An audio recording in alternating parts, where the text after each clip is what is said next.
नमस्कार मित्रांनो, सुख म्हणजे नक्की काय असतं या मालिकेच्या आजच्या भागामध्ये आपण पाहणार आहोत.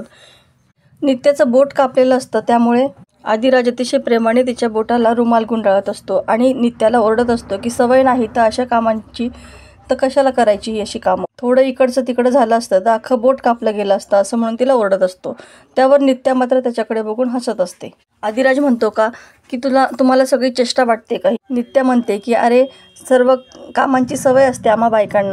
आदिराज म्हणतो की सवय असते तर मग कसं काय बोट कापलं? नित्या म्हणते की कसं कापलं हे माहीत नाही, पण का कापलं हे मला नक्कीच माहिती आहे. आदिराज म्हणतो की म्हणजे? त्यावर नित्या म्हणते की जर तुझं माझं बोट कापलं नसतं तर मला कधीच कळालं नसतं की तुझं माझ्यावरती किती प्रेम आहे. थोडंसं कापलं तर तुझा जीव किती कासावीस झाला, आणि याला तर प्रेम म्हणतात ना. नित्या म्हणते की खोटं वाटतंय का तुला? तर विचार माझ्या नवऱ्याला की त्याने आमच्या संसाराचा स्वीकार केला आहे आणि एकमेकांची काळजी घेत एकमेकांवर प्रेम करत असा तर संसार होत असतो ना. यावर आदिराज हसतो आणि तिच्या डोळ्यामध्ये बघू लागतो. हा सर्व प्रकार पाहुणी बघते आणि मनातल्या मनात म्हणते की ही अशीच चेटूक करत राहणार आहे माझ्या राजवरती. मालकीनबाई हिचं काटा जेव्हा काढतील तेव्हा काढतील, पण याच्या आधी मलाच काहीतरी करावं लागणार आहे. इकडे शालिनी म्हणते की जोपर्यंत मी त्या नित्याला कायमची संपवत नाही तोपर्यंत मला चैन पडणार नाही. त्या नित्याने मला आदिराजला माझ्या तालावर नाचवण्याचा आनंद सुद्धा हिरावून घेतला आहे, आणि तिने जर आदिराजच्या डोक्यामध्ये भरवलं की तो जयदीप आहे तर त्याआधी मला तिला संपवलं पाहिजे. आणि ही शालिनी स्वतःची नियती स्वतः ठरवत असते, बनवत असते. यासाठी मला एका चांगल्या प्याद्याची गरज आहे आणि ती राजमाकडे जाते.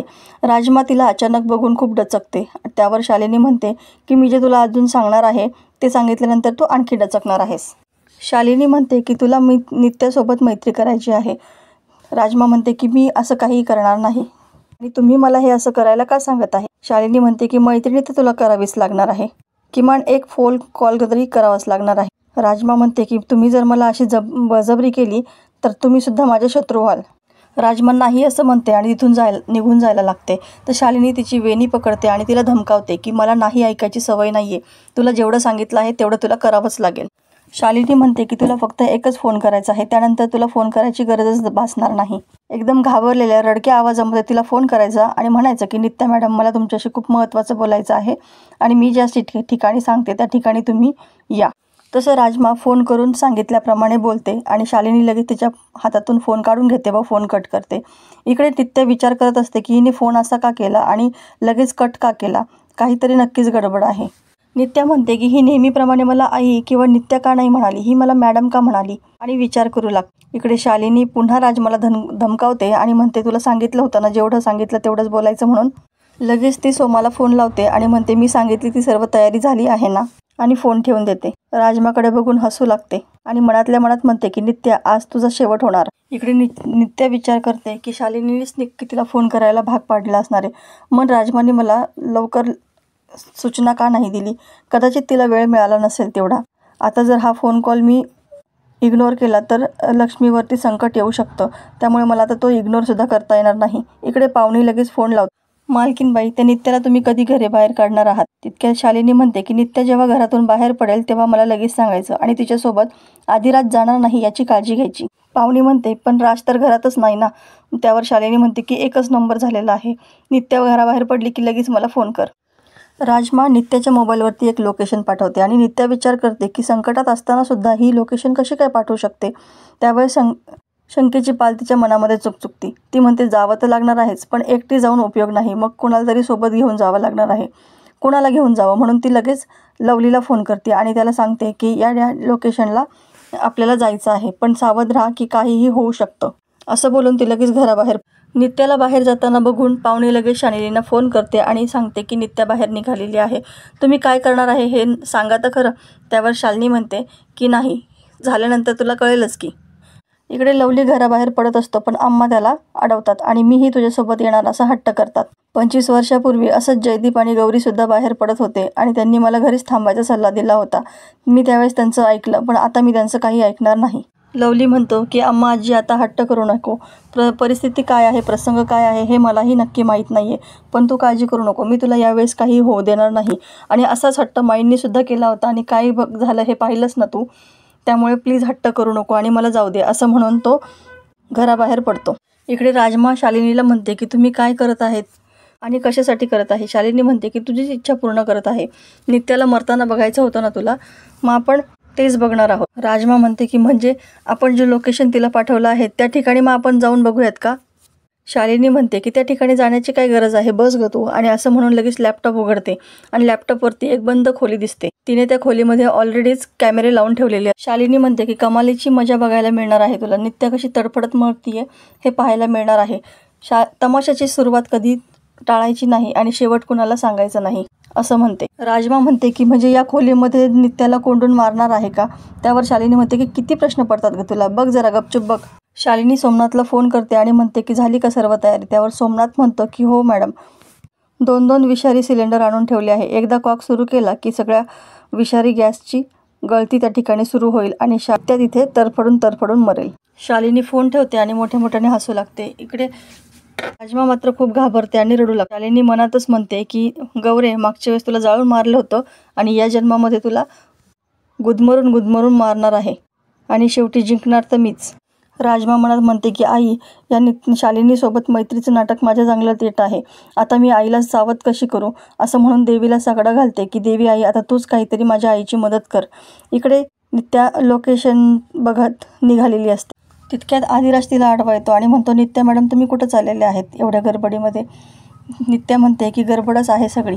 इकडे शालिनी लॅपटॉप समोर बसलेली असते आणि सोमनाथने सर्व केलेली तयारी बघत असते. इकडे आदिराज म्हणतो की काय काम आहे ते सांगता येत नसेल तर कमीत कमी मी तुम्हाला सोडवतो तरी तुम्ही गडबडीत आहात ना. बायकोची सगळी कामं तुम्ही व्यवस्थित पार पाडत आहात, मग नवऱ्याचं एखादं काम तरी पूर्ण करण्याची मला संधी द्या आणि बसा की बाईकवरती. जास्त विचार करू नका, बसा की बाईकवरती. आणि नित्या त्याच्या बाईकवरती बसते आणि आदिराज आणि ते दोघीजणे तिथून निघून जातात. राजमा शालिनीच्या नकळत नित्याला मेसेज करायचा प्रयत्न करते, पण शालिनी तिच्याकडे बघते आणि म्हणते काय करत आहेस असं म्हणून तिच्या हातातला मोबाईल घेऊन फेकून देते. राजमा मात्र खूप घाबरते. शालिनी सोमनाथला फोन लावते आणि फोन करून विचारते की सर्व चोख व्यवस्था झाली आहे ना, मग आता नित्य कधीही तिथं येईल, तू पहिले तिथून बाहेर निघ. आदिराज नित्याला लोकेशनवरती सोडतो आणि म्हणतो हेच लोकेशन आहे ना? नित्या म्हणते की हो हेच आहे.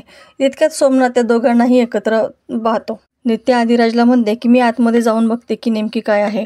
नित्या आतमध्ये जाते आणि तिच्या पाठोपाठ आदिराजसुद्धा त्या खोलीमध्ये जातो आणि हे सर्व शालिनी पाहत असते. शालिनी म्हणते की हा कशाला गेला आहे तिकडं?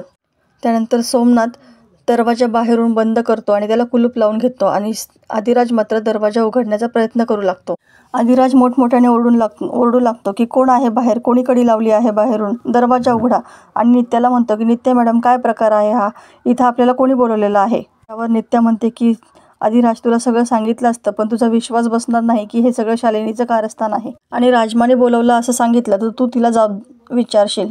तितक्यात नित्याला एका अननोन नंबरवरून फोन येतो. ती फोन रिसीव्ह करते आणि चक्क त्याच्यावरती शालिनी बोलत असते.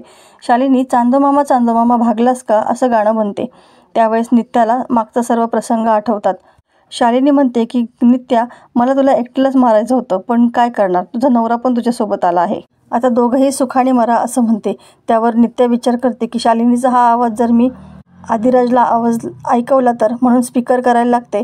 पण शालिनी त्यांच्यावरती नजर ठेवून असते. शालिनी लगेच फोन कट करते. आदिराज म्हणतो की कोणाचा फोन आहे? नित्या म्हणते की तुझा विश्वास नाही बसणार. आदिराज म्हणतो की द्या इकडे ते फोन, हे करणारा कोणी का असेल ना, मालकीनबाई त्याला एकदम धडा शिकवतील असं म्हणून तो शालिनीला फोन लावतो. तर शालिनी लगेच म्हणते आदिराज, मी आता तुझीच आठवण काढत होते.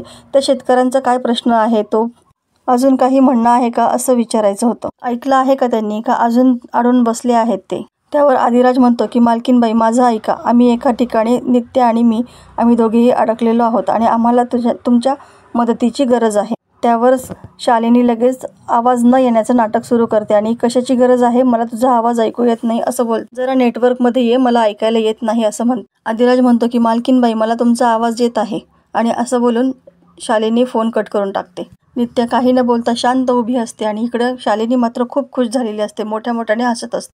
शालिनी सोमनाथला फोन करते आणि वेळ झाली आहे असं म्हणते. तर मित्रांनो, पुढील भागामध्ये आपल्याला पाहायला मिळणार आहे की सोमनाथ चक्क विषारी वायू चालू करून देतो आणि त्या खोलीमध्ये नित्या आणि आदिराज दोघेही अडकलेले असतात. नित्या आपल्या तोंडाला रुमाल बांधते आणि आदिराज दरवाजा उघडण्याचा प्रयत्न करू लागतो. जोराजोरात ओरडत असतो की दरवाजा उघड आणि इतक्यात नित्या तिकडे बेशुद्ध होऊन पडते. ते बघून शालिनी राज मला म्हणते की नित्याची तर विकेट पडली. तर इकडे आदिराज नित्या मॅडम असं जोराने ओरडून तिच्या जवळ. तर मित्रांनो, अशाच नवनवीन अपडेटसाठी आमच्या या व्हिडिओला लाईक करा, चॅनलला सबस्क्राईब करा. व्हिडिओ पाहिल्याबद्दल धन्यवाद.